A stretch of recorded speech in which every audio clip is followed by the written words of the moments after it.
بسم اللہ الرحمن الرحیم۔ بنی اسرائیل میں ایک شخص بڑا ہی نیک، عابد اور زاہد تھا۔ سب لوگوں میں اس کی بڑی عزت تھی۔ اس کی نیکی اور پارسائی کا بڑا ہی چرچا تھا۔ اسی علاقے میں ایک اور شخص تھا۔ لوگ اسے بہت برا انسان سمجھتے تھے۔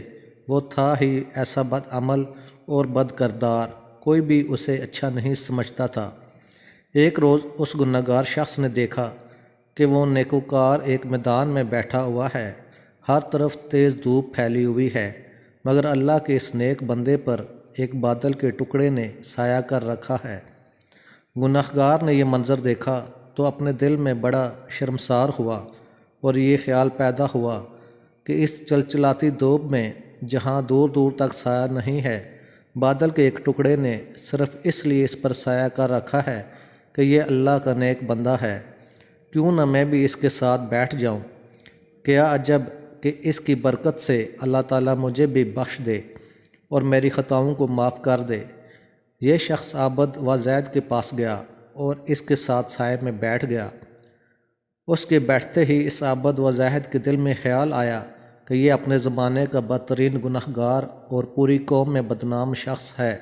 اس کے ساتھ تو کوئی بھی اٹھنا بیٹھنا پسند نہیں کرتا، یہ میرے پاس کہاں سے آ بیٹھا؟ یہ خیال آتے ہی اس نے اس رسوائے زمانہ کو اپنے پاس سے اٹھا دیا۔ وہ گنہگار شخص اٹھ کر چل دیا، لیکن بادل کا وہ ٹکڑا بھی اس کے ساتھ روانہ ہو گیا اور اس کے سر پر سایہ فگن ہو گیا۔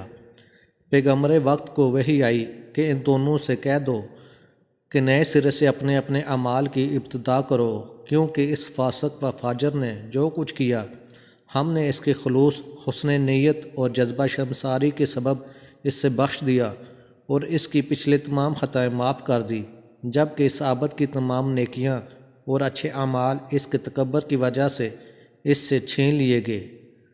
اس ویڈیو کو اپنے دوستوں میں بھی ضرور شیئر کریں تاکہ نیک لوگوں میں غرور و تکبر کبھی نہ آئے، اور چینل کو بھی سبسکرائب کر دیں۔ جزاک اللہ۔